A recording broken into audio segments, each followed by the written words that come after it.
Bab 115. Ini dinamakan takdir. Zhou Xin, kamu suruh Huang Ge beritahu kepada Qin Lang, biar dia pulang saja. Kita bisa jalan sendiri, kata Song Suer sambil menarik tangan Zhou Xin. Tatapannya begitu tegas. Suer, kamu juga tahu kalau kita jalan sendiri pasti berbahaya. Apalagi kita berdua wanita. Belakangan ini sering muncul berita wanita yang diperkosa. Ada yang bahkan kehilangan nyawanya. Apakah kamu tidak takut? Karena itulah, Huang Ge menyuruh Qin Lang mengikuti kita. Zhou Xin menjelaskan panjang lebar kepada Song Suer. Apa yang perlu ditakutkan? Pasar malam begitu ramai. Mana mungkin kita begitu sial? Walaupun berkata begitu, setelah diingatkan oleh Zhou Xin, Song Suer juga sedikit takut. Walaupun dia menyuruh Qin Lang datang. Kalau kita bertemu bahaya, mungkin saja dia lari lebih cepat dari kita. Tidak akan. Aku masih percaya dengan karakter Qin Lang. Kamu lupa waktu di hotel berkelahi. Qin Lang juga yang membantumu. Zhou Xin tahu Song Suer sedikit takut. Dia lalu tersenyum sambil menasehatinya. Lagian, dia sudah menunggu kita di sana. Biarkan dia menemani kita jalan-jalan. Kalau kamu beneran tidak menyukainya, kamu tidak perlu mempedulikannya saja. Benar juga. Anggap saja dia tidak ada. Song Suer hanya bisa mengiyakan. Taksi dengan cepat sampai di pasar malam dan Feng Street. Tempat ini adalah tempat wisata pasar malam yang disiapkan pemerintah kota Jinling, yang baru untuk masyarakat, juga jendela bagi wisatawan dari luar kota Jinling untuk mengenal budaya makanan pasar malam. Deretan kios yang dihiasi gerbang istana Tiongkok kuno tertata rapi. Papan tanda di depan kios menggunakan papan lampu dengan warna berbeda untuk menuliskan isi bisnisnya sendiri, seperti hotpot pedas, bihun enak, sate bakar, seafood, bir, udang karang. Semuanya lengkap lampu warna-warni berkedip dan kios-kios dipadati orang dan terlihat sangat sibuk. Ketika Song Suer dan Zhou Xin turun dari taksi, mereka langsung mencium wangi makanan dan melihat keramaian. Zhou Xin, Song Suer, ketika mereka ingin masuk ke kerumunan, Qin Lang datang dari samping dan menyapa mereka dengan senyuman. Qin Lang, kamu sudah sampai. Zhou Xin tersenyum kepadanya. Walaupun sudah menyangkal kemungkinan Qin Lang adalah keturunan generasi kedua yang kaya, tapi Zhou Xin masih merasa baik dengan Qin Lang. Selain sedikit miskin, orang ini masih lumayan baik dari sisi lain. Zhou Xin dan Huang Ge sudah pasti bersama. Qin Lang adalah sobatnya. Huang Ge, Zhou Xin pasti harus berhubungan baik dengan Qin Lang. Ketika melihat Qin Lang, Song Suer mengira dirinya akan sangat membencinya. Tapi tatapan pertama kepada Qin Lang, dia baru menyadari hatinya muncul sebuah perasaan riak yang membuat dia terkejut. Song Suer juga tidak menyapa Qin Lang. Dia menganggap tidak melihatnya. Suer dia, Zhou Xin ingin membantu Song Suer. Tapi dia yakin Qin Lang juga tahu kenapa Song Suer begitu kepadanya. Jadi dia tidak tahu harus berkata apa. Tidak apa-apa. Qin Lang hanya tersenyum. Dia sudah menduga reaksi Song Suer. Ayo kita jalan. Di sini banyak tempat main dan makanan enak, sambil berkata. Zuxin menarik lengan Song Suer dan berjalan di depan. Qin Lang mengikutinya dari belakang. Song Suer beneran mengarenggap Qin Lang. Tidak ada. Dia menarik Zhou Xin melihat ini. Terus mencoba ini itu dan ketika mereka sedang bermain, Qin Lang duduk di samping dengan tenang. Atau terkadang melihat ponselnya. Atau juga ikut makan. Song Suer dan Zhou Xin sambil jalan sambil lihat-lihat. Di depan mereka, ada sebuah kios kecil yang penuh dengan lampu menarik perhatian mereka. Di depan, kios kecil itu penuh dengan muda-mudi. Song Suer lalu menarik Zhou Xin pergi. Ini adalah kios kecil yang menjual liontin. Di dalamnya, ada beberapa braket kayu yang dipasang di atasnya. Ada liontin halus yang tak terhitung jumlahnya tergantung di atasnya. Ada giok, emas, batu akik, dan bentuknya juga berbeda. Buddha, Bodhisattva, tanda zodiak. Ada yang bertuliskan, damai, keberuntungan, takdir. Song Suer dan Zhou Xin terlihat sangat senang. Mereka sangat menyukai barang-barang kecil. Satu orang saja sudah memilih banyak barang. Mereka sudah bertanya ke bosnya bahwa itu bukan giok asli. Satu hanya sekitar 20 yuan. Qinlang, kamu juga lihat sini.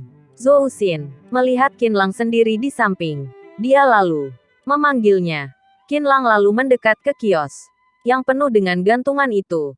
Song Suer tidak ingin terlalu dekat dengan Qinlang. Dia menunjukkan liontin yang dia pilih kepada bosnya dan memintanya untuk menghitungnya. Bosnya adalah seorang wanita tua yang sudah keriput. Totalnya 120 yuan.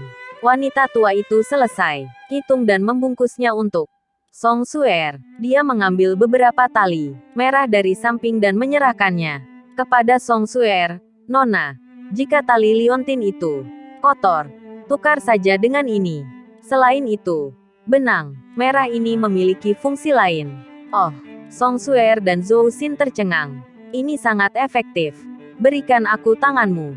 Tangan kering wanita tua itu memegang tangan Song Suer. Dia menarik tali merah dan perlahan-lahan meletakkan tali merah di jari telunjuk Song Suer. Setelah diikat terlihat seperti cincin.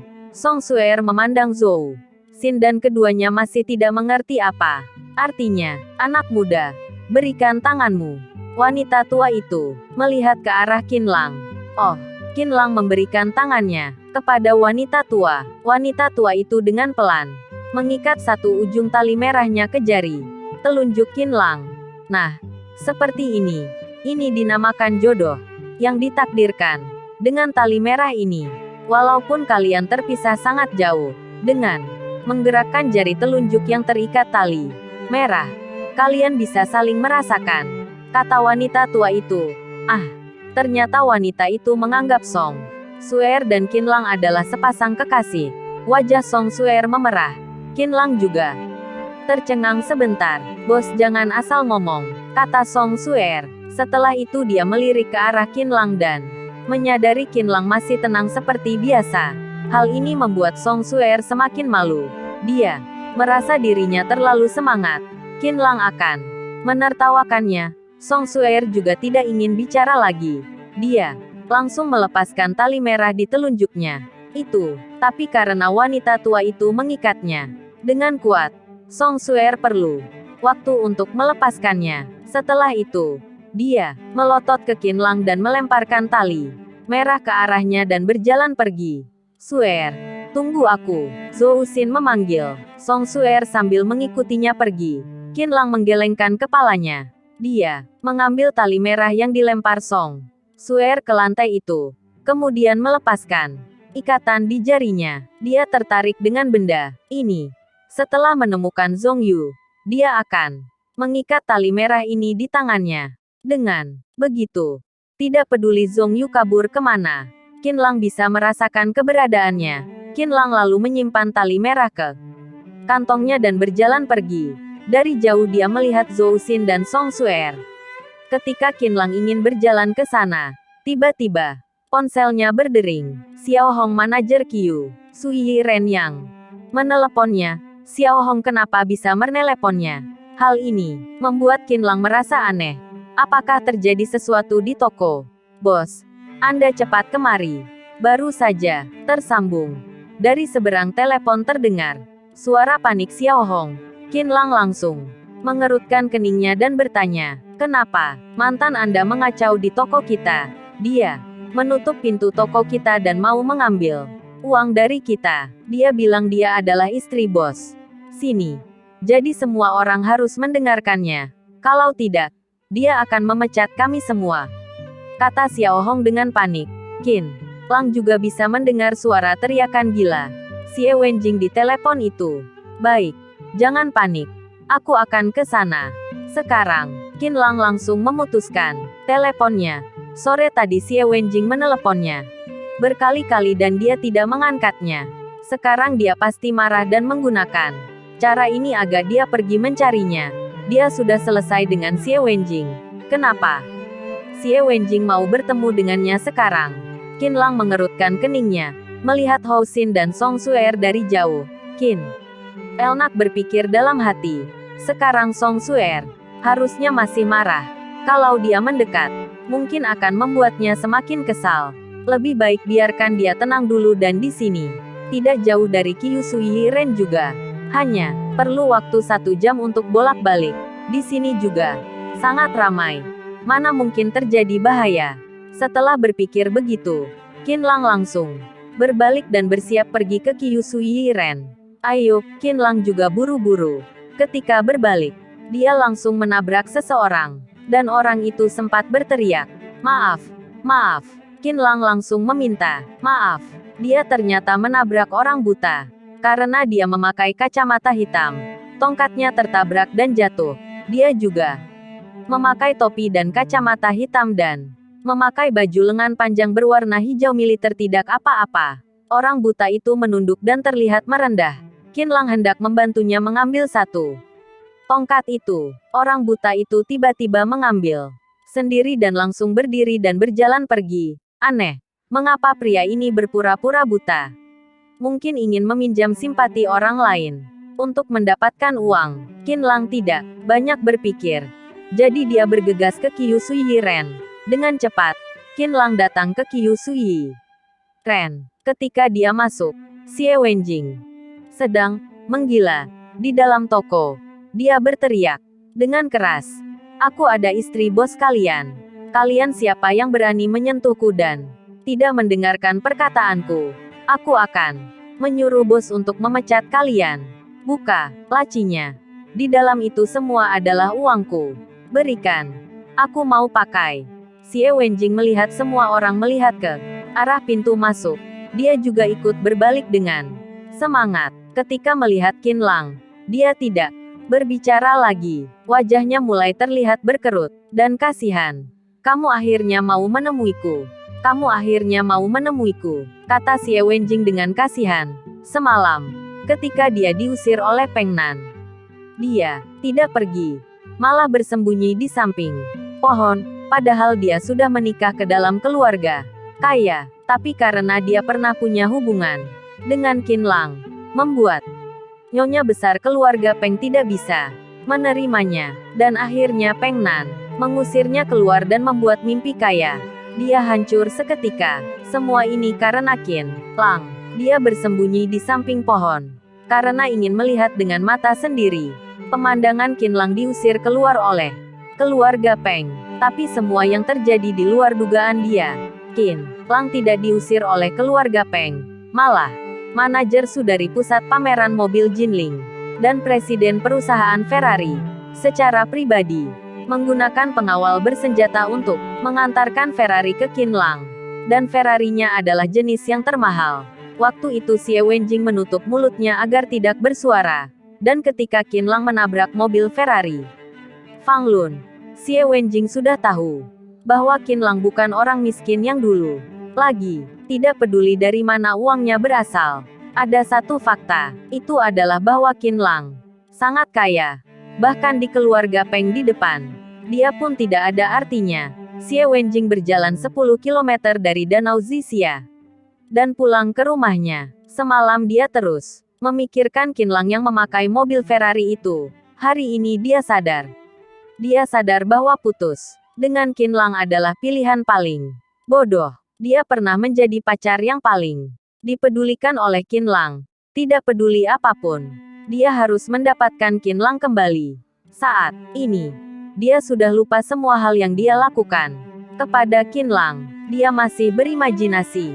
Jikalau dia meminta maaf, Qinlang yang selalu mendengarkannya itu akan memaafkannya. Bab 116. Orang buta ini terlihat familiar. Aku meneleponmu 5 kali. Kenapa tidak diangkat? Xie Wenjing bertanya sambil berjalan ke depan Qinlang. Apa yang inginkanmu katakan? Qinlang melihat Xie Wenjing seperti orang gila. Dia tidak ingin ada hubungan lagi dengannya. Qinlang, aku salah. Aku baru sadar setelah meninggalkanmu. Di dunia ini hanya kamu yang bisa baik padaku tanpa meminta imbalan. Bolehkah kita memulai kembali? Xie Wenjing memohon kepada Qinlang. Ini bukan karena dia menipu Qinlang. Setelah melewati Zhu Junwen dan Peng Nan, Xie Wenjing benar-benar menyadari betapa baiknya Qinlang memperlakukannya saat itu. Terlebih lagi, kini Qinlang adalah seorang super keturunan generasi kedua yang kaya. Ia rela menemani Qinlang menjadi tua. Sudah tidak mungkin, Qinlang sudah tidak ada perasaan lagi kepada Xie Wenjing. Dia juga tidak tahu apakah Xie Wenjing punya maksud lain ketika mengatakan hal ini. Dia melihat ke arah Xiao Hong. Berikan dia 100.000 yuan. Tidak, aku tidak ingin uangmu. Qinlang, percayalah padaku. Aku serius. Bolehkah kita memulai kembali? Aku akan memperlakukanmu dengan baik. Walaupun kamu ingin aku makan kebab, aku juga rela, kata Xie Wenjing dengan emosional. Sekarang, dia beneran sangat merindukan Qinlang yang dulu begitu mencintai dan memanjakannya. Xie Wenjing, kamu jangan bodoh. Cepat ambil uangnya dan pergi. Jangan mengganggu tokoku yang mau berbisnis. Qinlang memberikan 100.000 yuan ke tangan Xie Wenjing. Yang aku mau bukan ini. Xie Wenjing mendorong kembali uangnya ke tangan Qinlang. Dia menggenggam tangan Qinlang dan menekannya ke wajahnya sendiri. Qinlang, kamu sudah lupa, aku adalah Wenjing. Apakah kamu masih ingat? Kamu bilang kita sudah pacaran hampir 1 tahun. Tapi aku tidak pernah memberikan wajahku untuk kamu sentuh. Sekarang aku berikan. Kamu boleh pegang sesukanya. Apakah kamu boleh memaafkanku? Kita mulai semuanya dari awal. Kita pasti bisa bahagia. Xie Wenjing terus menggenggam erat tangan Qinlang, membuat Qinlang tidak bisa menarik kembali tangannya. Lepaskan. Kamu mau mengacau sampai kapan? Qinlang langsung menarik dengan kencang dan hampir membuat Xie Wenjing terjatuh. Kenapa? Waktu itu kita adalah sepasang kekasih yang begitu diidamkan orang-orang. Kamu juga pernah bilang, kamu akan melindungiku seumur hidup. Walaupun aku melakukan kesalahan sebanyak apapun, kamu juga tidak akan menyalahkanku dan akan terus baik kepadaku. Apakah kamu lupa dengan semua perkataanmu itu? Kata Xie Wenjing, yang ingin bersama Qinlang lagi. Baik, kalau kamu ingin tahu kenapa, aku akan katakan dengan jelas. Karena kamu adalah cinta pertamaku. Sebelum berpacaran denganmu, aku tidak tahu apa itu cinta. Jadi selama kita bersama, aku yang terus memberikan dan tenggelam di duniamu. Sama sekali tidak pernah dipikirkan apakah ini beneran sebuah cinta yang asli. Setelah berpisah denganmu, aku bertemu dengan Zhong Yu dan kami bersama. Setelah itu aku menyadari perbedaan besar di antara kalian. Dia selalu berpikir untukku. Aku malah menjadi pihak yang sering dilindungi olehnya. Ketika dia tidak ada, aku akan merasa kosong. Bukan malah merasa, hari ini aku bisa istirahat. Ketika dia ada di sampingku, aku merasa sangat bahagia dan bukan beban. Aku mulai berpikir, apakah ketika bersama kamu itu bisa dinamakan cinta? Harusnya, bukan. Itu mungkin saja karena aku seorang bocah miskin yang ingin mendapatkan sebuah perasaan menang. Kalau dipikir-pikir, sekarang beneran sangat lucu. Tapi, aku pikir kita berdua juga tidak boleh menyesal. Karena masa muda memang mudah membuat kesalahan. Xie Wenjing terdiam di tempat. Ucapan Qinlang langsung memberi dia hukuman mati. Walaupun dia terus mengacau, Qinlang tidak akan menerimanya lagi. Jika aku tidak putus denganmu, kalau kamu bertemu Zhong Yu setelah itu, apakah kamu akan meninggalkanku? Xie Wenjing bertanya dengan suara suram. Ini adalah hal yang paling ingin dia tahu. Melihat Xie Wenjing yang sedih ini, Qinlang merasa kasihan dengannya. Dia tahu kalau Xie Wenjing tidak putus dengannya, walaupun dia bertemu Zhong Yu, ataupun orang yang lebih baik dari Xie Wenjing, wanita yang lebih membuat dia terharu. Walaupun Qinlang tahu bahwa bersama Xie Wenjing adalah kesalahan, mungkin dia akan terus masuk ke dalam. Tapi sayangnya di dunia ini tidak ada kata jika kalau memberitahu Xie Wenjing hal ini, hanya akan membuatnya lebih sedih lagi. Mungkin saja, Qinlang berkata dengan tenang. Dia memutuskan memberi jawaban yang lebih nyaman untuk Xie Wenjing. Xie Wenjing merasa sangat sedih dan susah Bernafas. Dia menundukkan kepalanya. Air mata keluar dari ujung matanya. Dia berusaha menahan suara tangisannya. Ini adalah terakhir kali dia melihat Qinlang. Dia tidak ingin malu. Di depannya, Qinlang menepuk bahu Xie Wenjing. Memendam rasa sakit di hati sangat mudah. Terjadi masalah. Tapi dia juga menahannya. Xie Wenjing pelan-pelan bergerak. Dia tidak melihat Qinlang lagi. Juga tidak melihat yang lain. Dengan perasaan sedih dia berjalan keluar. Dengan tubuh lemasnya, seperti sesosok mayat, hidup berjalan memasuki hutan yang gelap dan berasap. Melihat Xie Wenjing hilang dari pandangannya, Qinlang menghela nafas. Dia berpikir wanita yang dulu pernah dia cintai dan benci ini. Mulai hari ini semuanya sudah berakhir. Kalian lanjut kerja. 100.000 yuan ini anggap saja bonus bulan buat kalian. Qinlang mengambil 100.000 yuan dari lantai dan memberikan kepada Xiao Hong. Dia kemudian pergi. Kembali ke pasar malam sudah setengah jam. Kemudian, Qinlang berdiri di jalan raya pasar malam dan melihat keramaian. Qinlang pikir apakah Song Suer dan Zhou Xin sudah pulang. Dia mengeluarkan ponselnya untuk bertanya ke Zhou Xin. Saat ini Song Suer dan Zhou Xin masih jalan di pasar malam. Song Suer sampai sekarang masih sangat kesal dengan sikap Qinlang. Beneran kesal sekali. Zhou Xin, kamu sudah lihat. Orang itu sangat tenang bahkan tidak merasa malu. Dia seperti merasa dirinya bisa bersanding dengan aku. Song Suer, apakah kamu pernah bertemu dengan orang yang begitu memalukan? Song Suer sejak keluar tadi terus mengulangi perkataan ini. Zhou Xin sudah bosan mendengarnya. Suer, kamu jangan asal mikir. Qinlang memang selalu terlihat tenang. Kamu juga tahu, kan? Lagian, dia sudah punya pacar. Dan hubungannya juga baik. Kamu tidak usah mikir lagi. Qinlang tidak memberitahu bahwa Zhong Yu hilang kepada orang lain.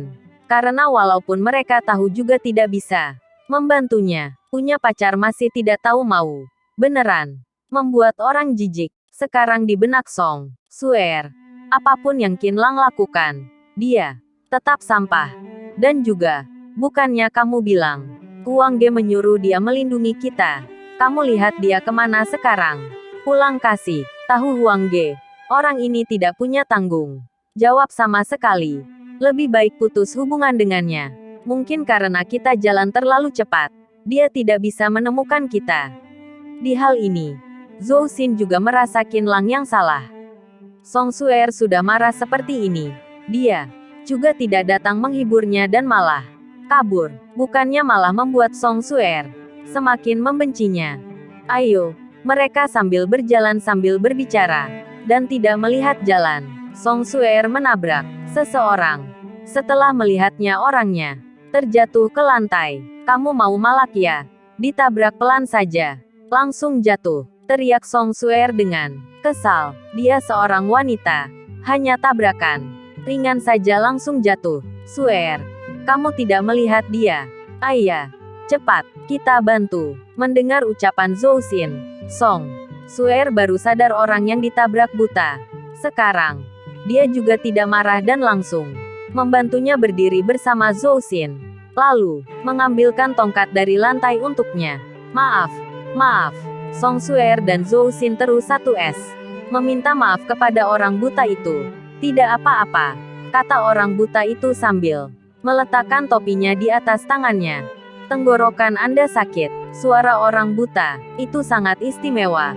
Seolah dia menutup tenggorokannya. Song Suer memandang pria buta itu dengan curiga. Dia merasa bahwa pria buta itu agak familiar. Tapi wajahnya terhalang oleh topi bertepi lebar dan kacamata hitam. Aku pergi dulu. Orang buta itu menyentuh tanah dengan tongkat buta dan berjalan ke depan. Dengan begitu banyak orang di pasar malam, dia pasti akan memukul orang. Tunggu sebentar. Song Sue menarik orang buta itu dan memandang Zhou Xin. Bagaimana kalau kita mengantarnya keluar? Kamu lihat ada begitu banyak orang di sini. Jelas tidak mudah baginya untuk keluar seperti ini. Iya, aku juga berpikir seperti itu. Zhou Xin melihat orang buta ini. Kenapa ada orang buta ke pasar malam? bukannya malah merepotkan diri dan orang lain. Kami temani kamu keluar. Song Suer dan Zusin membantu dari kiri kanan. Sambil menopang lengannya mereka berjalan keluar. Pasar malam. Orang buta ini berkata terima kasih dengan pelan. Zhou Xin dan Song Suer membantu orang buta itu berjalan di luar pasar malam. Mereka mendengar orang buta itu berkata bahwa dia datang dengan seorang teman dan mobilnya diparkir di pinggir jalan. Zhou Xin dan Song Suer pergi ke pinggir jalan tempat mobil diparkir dengan orang buta. Mereka datang ke mobil mewah CLK Mercedes-Benz. Anehnya, orang buta itu berkata bahwa dia membawa kunci mobil temannya dan dia membuka kunci mobilnya. Dua wanita, silakan duduk di mobil dulu. Terima kasih telah mengantar saya keluar, kata orang buta itu dengan sopan kepada Zhou Xin dan Song Suer. Baiklah, Zhou Xin dan aku cukup khawatir jika aku tidak melihatmu dan temanmu masuk ke dalam mobil. Song Suer benar-benar lelah setelah berjalan sekian lama. Dia juga ingin duduk di dalam mobil sebentar. Zhou Xin, mari kita duduk di dalam mobil sebentar. Song Suer membuka pintu belakang dan menarik Zhou Xin ke dalam mobil. Dia melihat orang buta itu masih berdiri di luar dan berkata kepada orang buta itu, kamu juga masuk mobil dan duduk sebentar. Orang buta itu tidak menjawab, tapi hanya mengangguk ke Song Suer. Pada saat ini, telepon Zhou Xin berdering dan itu adalah Qin Lang. Hei, Zhou Xin, kamu di mana? Kenapa aku tidak bisa menemukanmu? Kamu pergi kemana? Kami terus berjalan di pasar malam. Mengapa kami tidak melihat kamu? Zhou Xin juga sedikit tidak puas dengan Qin Lang dan Qin Lang di ujung lain tahu bahwa itu adalah kesalahannya. Maaf, ini kesalahanku. Di mana kamu sekarang? Aku akan pergi mencarimu. Saat ini, Song Suer merampas ponsel Zuxin. Buat apa kamu ke sini? Kamu tidak memerlukanmu. Kamu pergi saja, teriak Song Suer dengan kencang. Huang Ge menyuruh aku untuk melindungi kalian berdua. Jadi aku harus berada di samping kalian. Di mana kalian sekarang? Jangan terjadi sesuatu. Apakah kamu berharap terjadi sesuatu dengan kami? Mana mungkin semudah itu. Walaupun terjadi sesuatu denganmu, kami juga tidak akan kenapa-napa. Aku minta tolong. Cepat pergi saja, sindir Song Suer. Aku tidak mengutuk kalian. Aku hanya bilang, jikalau sekarang aku kasih tahu, walaupun terjadi sesuatu dengan aku Song Suer, juga tidak ada hubungan sama sekali dengan Qin Lang. Jadi, jangan menggangguku. Oke, kamu yang bilang ya? Iya, aku yang bilang. Kenapa? Ketika Song Suer sedang berbicara di telepon dengan Qin Lang, orang buta itu tanpa sadar masuk ke kursi pengemudi. Kenapa kamu? Zhou Xin melihat orang buta itu bisa dengan tepat memasukkan kuncinya. Kamu tidak buta. Krek, suara pintu mobil terkunci. Orang buta lalu melihat ke belakang. Sekarang baru sadar, orang buta itu sambil tersenyum sambil melepaskan topi dan kacamata hitamnya. Mage, Song Suer berteriak kencang. Orang yang duduk di kursi pengemudi adalah mage yang pernah mencelakai keluarga mereka. Kenapa? Dari seberang telepon terdengar suara Qin Lang. Pak, mage langsung merebut ponsel di tangan Song Suer dan mematikan teleponnya. Dia tersenyum ke arah Song Suer dan Zhou Xin, seperti seekor serigala yang siap menerkam kedua domba putih. Bab 117. Setelah masuk ke mobil sudah pasti mati. Hehe, Song Suer, kamu masih ingat dengan bos kamu ini? Mage tersenyum jahat ke Song Suer. Apa yang ingin kamu lakukan? Cepat buka pintu mobilnya. Song Suer mengerutkan keningnya dan terus berusaha membuka pintu mobil, tapi sudah terkunci. Sebelumnya Qi Renzong, ketua Federasi Perdagangan Kota Jinling, membantu mereka melawan Mage. Jadi dia selalu bersikap keras ke Mage. Pak, Mage menamparkan wajah Song Suer. Dia mencekik dagu Song Suer, menggertakkan giginya dan berkata dengan kejam, sekarang kamu masih berakting di depanku. Kamu kira siapa dirimu? Kalau aku mau melemparmu ke sungai sekarang, emang kamu bisa apa? Mage mengguncang Song Suer dengan keras. Leher Song Suer sedikit terkilir dan darah keluar dari sudut mulutnya. Suer, Zhou Xin langsung memeluk Song Suer. Saat ini dia begitu khawatir. Dia terus merasa Mage akan melakukan sesuatu kepada mereka. Apakah kamu tidak tahu Pak Ci akan mencari masalah dengan kalian? Sekarang Song Suer sudah mulai takut. Tapi dia tidak boleh terlalu memperlihatkannya. Kalau tidak, Mage pasti semakin sombong dan membuat mereka terpojok. Song Suer hanya bisa menggunakan Pak Ci untuk menakuti Mage dan memastikan keamanan mereka. Mage tersenyum. Dia dengan santai melihat ke Song Suer. Sepertinya keluarga kalian dan Qi Renzong tidak terlalu dekat. Oh, apa maksudmu? Tanya Song Suer yang kaget. Mage menggelengkan kepalanya. Walaupun keluarga mereka sudah minta maaf ke keluarga Song Suer, tapi Qi Renzong juga tidak melepaskan keluarga mereka. Ketua Qi terus menekan grup Tianxi dari segala sisi. Boleh dikatakan, operasi bisnis keluarganya terpuruk, dan pendapatan turun drastis. Jika keadaan seperti ini terus berlanjut, perusahaannya tidak akan bisa bertahan. Sebenarnya, Qi Renzong juga mengikuti perintah Kong Lianxian. Makanya setelah itu, juga terus menghajar perusahaan keluarga Mage. Ayah Mage, Ma Wantang, melihat bahwa penurunan tersebut sulit untuk dipulihkan. Maka dia membuat keputusan yang tegas untuk menarik aset bisnis keluarga dari Jinling dan mencari kelangsungan hidup lain di tempat lain. Mage tertawa karena dia dan ayahnya selalu berspekulasi bahwa penyelamatan Qi Renzong atas keluarga Song Suer adalah tidak disengaja. Sekarang, Song Suer sepertinya tidak tahu bagaimana perusahaan mereka dihancurkan oleh Qi Renzong. Jika keluarga Song Suer memiliki hubungan dekat dengan Qi Renzong, apakah dia tidak akan memberitahu keluarganya tentang hal-hal penting seperti itu? Ini menunjukkan bahwa tebakan mereka benar. Apa yang kau tertawakan?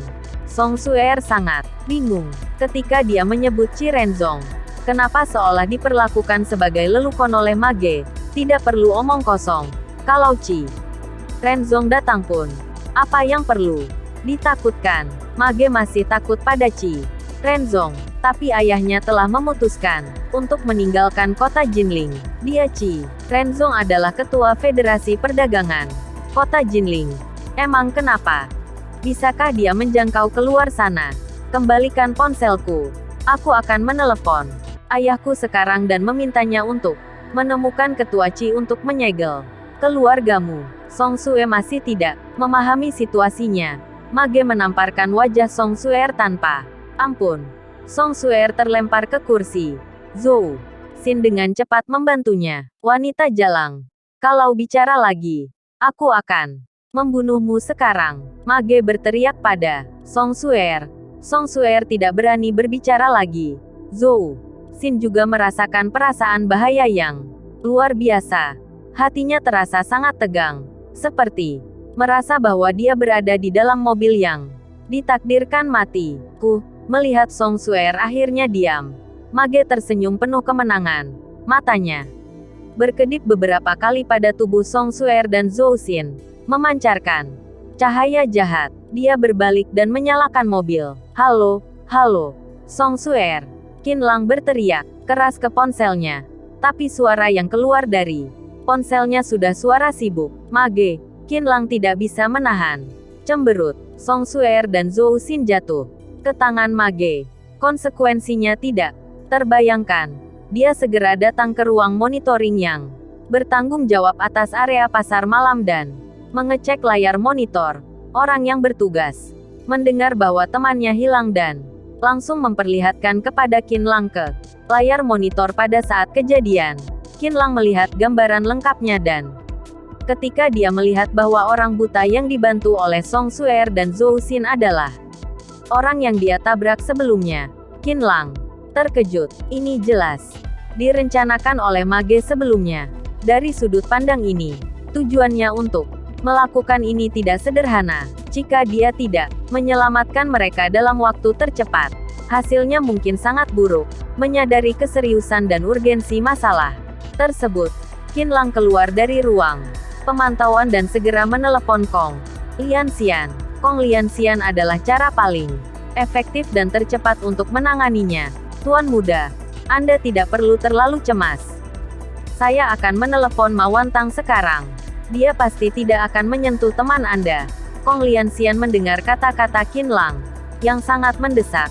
Pertama-tama dia harus menenangkan emosi Qin Lang dulu. Oke, karena Kong Lianxian mengatakan begitu, berarti bukan masalah besar dan dia bisa menyelesaikannya dengan benar. Qin Lang merasa sedikit lebih tenang dan dia menutup telepon dulu. Tidak sampai 10 menit, Kong Lianxian meneleponnya lagi. Tuan muda, nomor Ma Wantang tidak bisa ditelepon.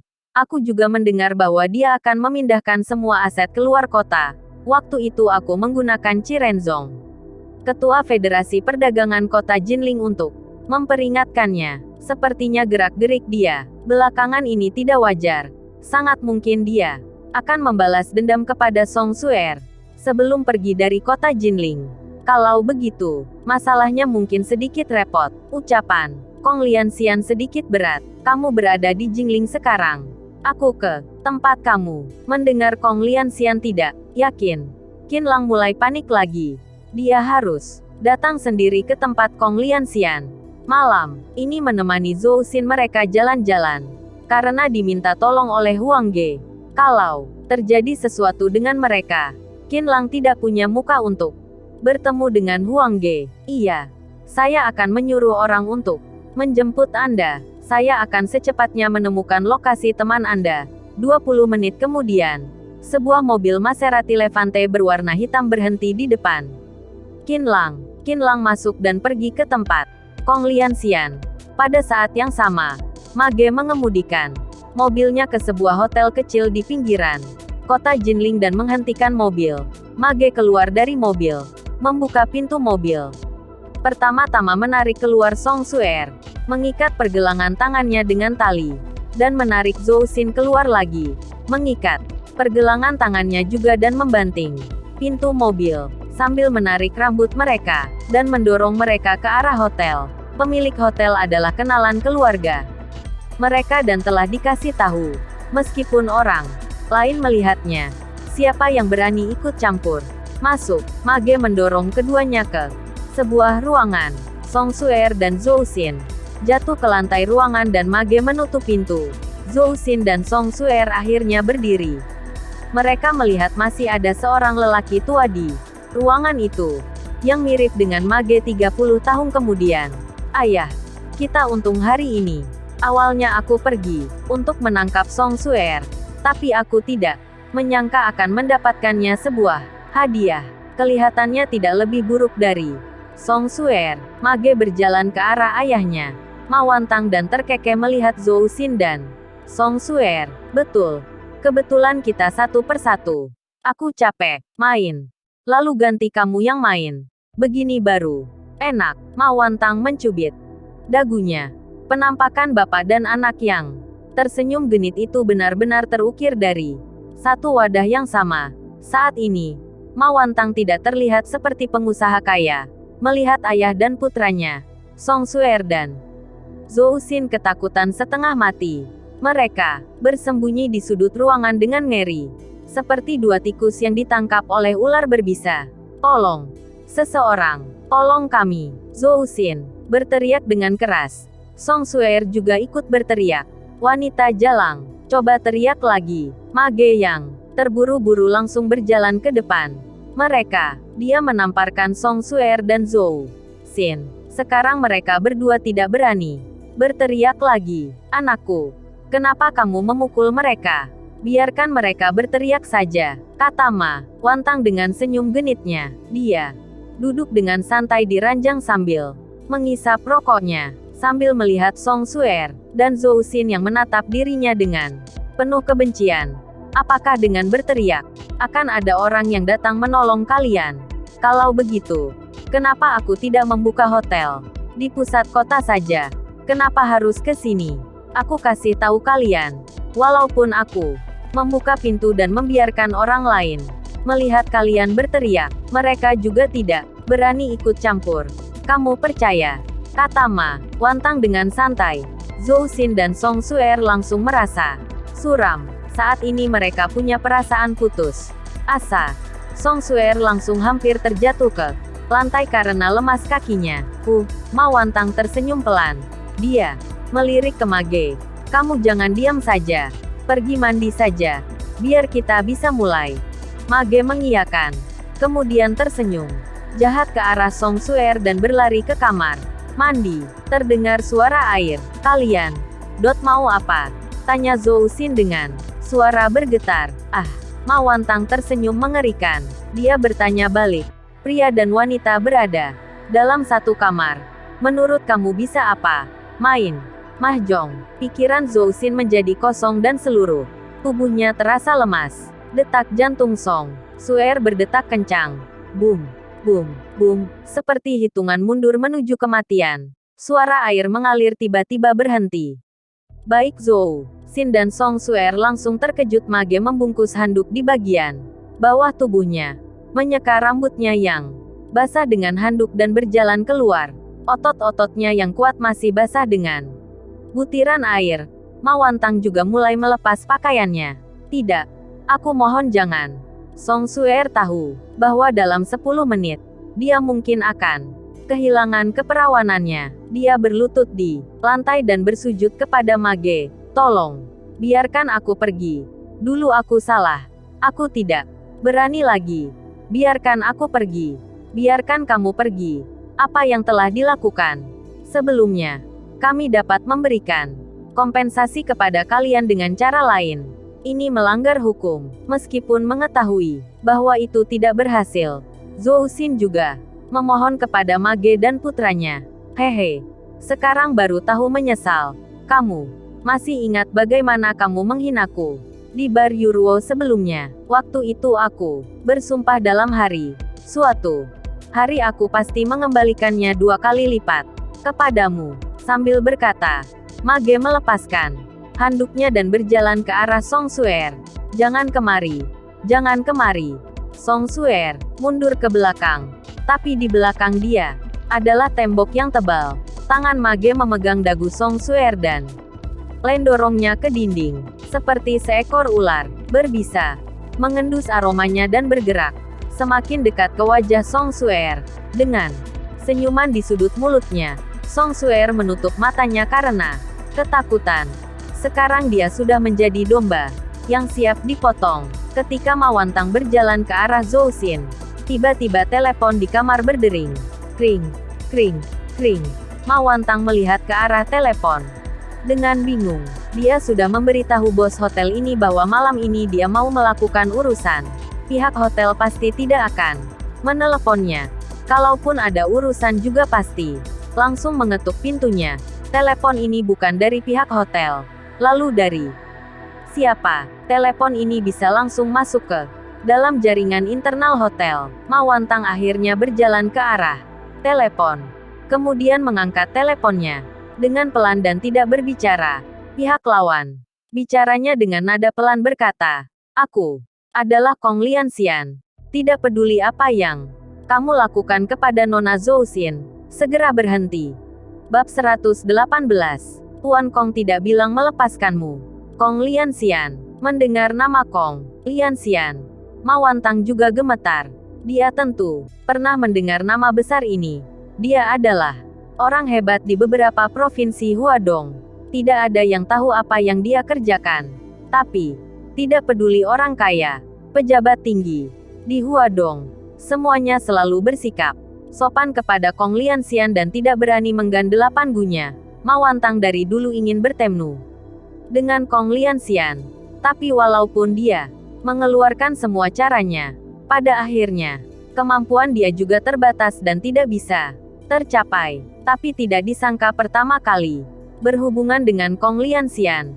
Malah, melalui cara seperti ini, Ma Wantang terdiam dan terus menelan ludah. Walaupun orang ini hanya berbicara beberapa kata saja, tapi tidak bisa langsung diputuskan. Orang ini adalah Kong Lianxian. Tapi berapa orang yang bisa telepon ke dalam jaringan internal hotel lewat jaringan luar? Ma Wantang juga orang yang sudah bertahun-tahun di dunia bisnis. Tapi bagaimana dia bisa memutuskan? Hanya lewat suara. Apakah orang ini berpura-pura atau beneran? Kenapa? Apakah ucapanku tidak berguna? Kata Kong Lianxian dengan suara dalam. Ucapan ini langsung mengagetkan Ma Wantang. Sekarang dia sangat percaya bahwa orang ini adalah Kong Lianxian. Iya. Saya akan mendengarkan Anda. Segera. Berhenti. Kata Ma Wantang dengan panik. Dia melirik ke arah Mage. Mage dengan tidak rela melepaskan Song Suer. Song Suer membungkuk dan terus meludah karena jijik oleh ciuman paksa Ma Ge tadi. Mage sangat tidak mengerti ayahnya. Sekarang, keluarga mereka sudah memutuskan untuk berbisnis keluar kota. Jadi tidak perlu takut lagi dengan Chi Renzong, ketua Federasi Perdagangan. Tapi kenapa ayahnya malah melemah di saat-saat penting ini? Apa yang kamu lakukan kepada mereka? Tanya Kong Lianxian.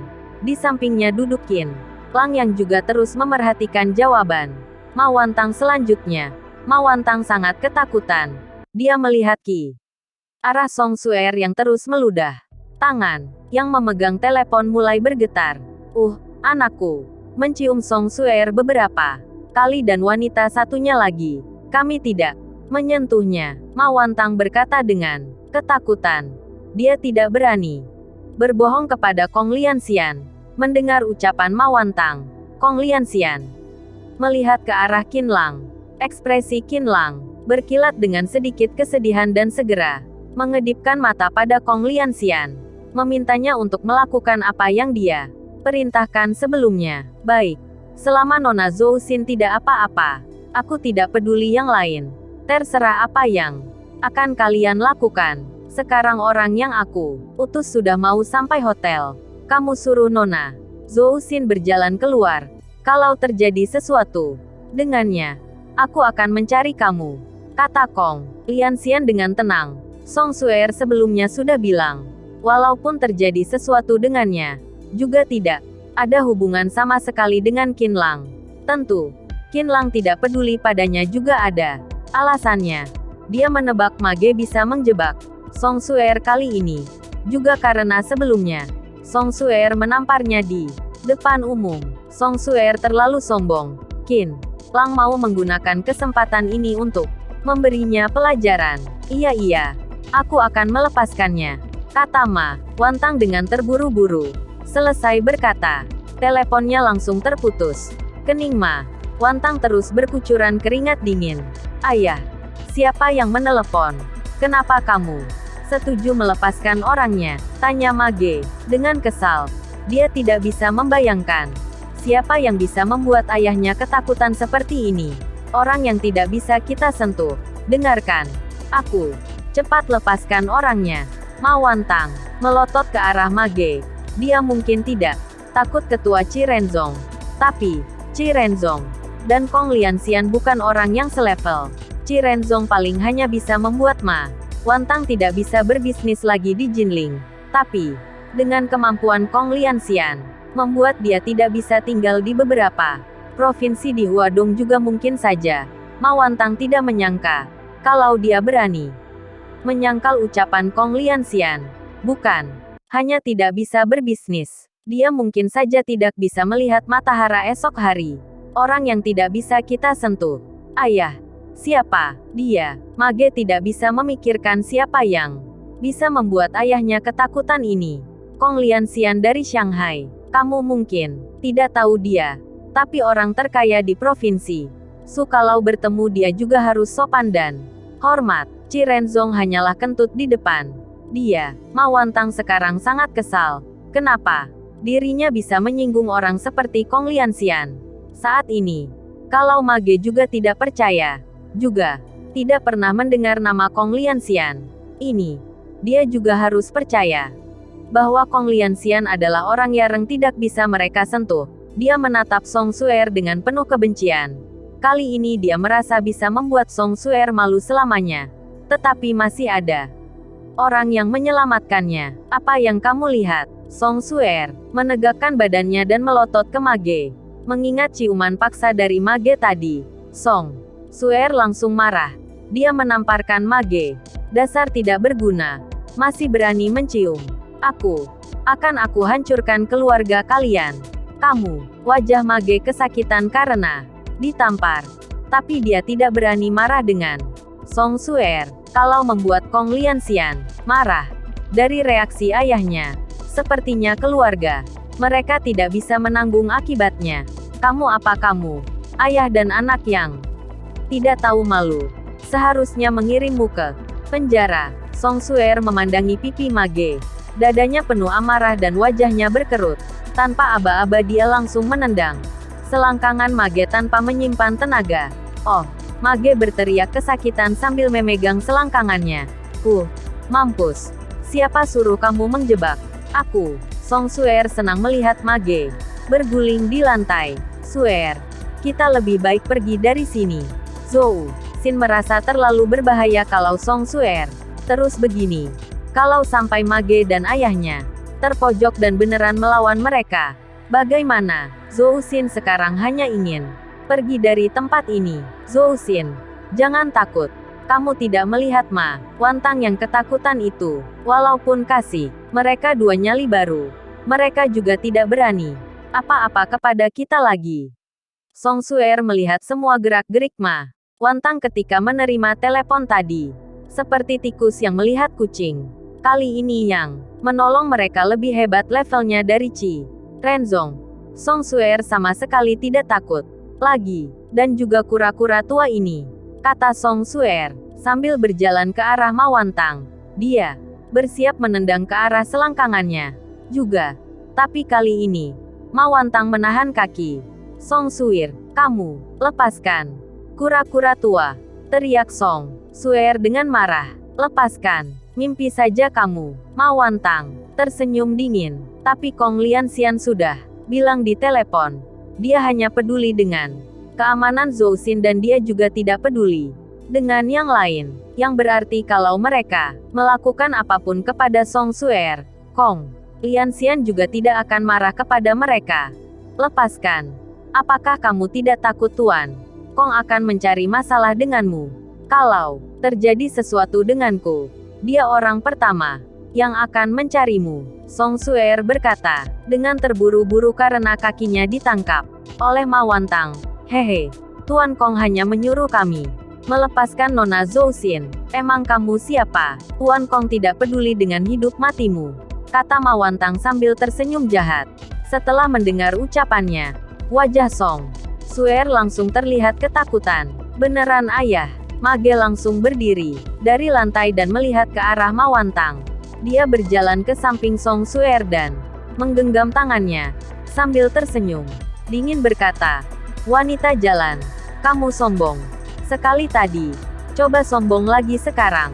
Melihat keluarga Ma yang sangat mengerikan ini, Song Suer sangat ketakutan. Dia melihat ke arah Zhou Xin. Zuxin, tolong aku. Zhou Xin, tolong aku. Mohon lepaskan dia. Jangan melukainya. Zhou Xin memohon kepada Ma Ge dan ayahnya, Anda jangan mencampuri urusan kami. Silahkan pergi. Ma Wantang berkata dengan sopan kepada Zhou Xin. Tapi ekspresinya itu terlihat sangat mengerikan bagi Zhou Xin.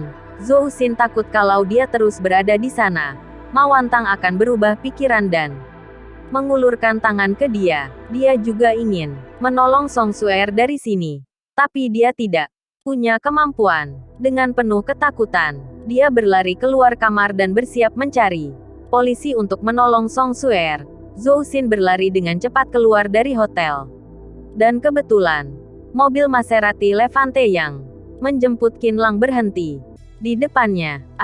Ketika ada orang turun dari Maserati, Zhou Xin terkejut. Dan ketika mendengar mereka adalah orang yang diutus oleh Kong Lianxian untuk menjemputnya, Zhou Xin baru merasa tenang. Bos, tolong selamatkan teman aku. Sekarang, dia masih berada di atas. Sangat mungkin sudah dinodai oleh kedua orang keluarga Ma itu. Aku mohon selamatkan dia.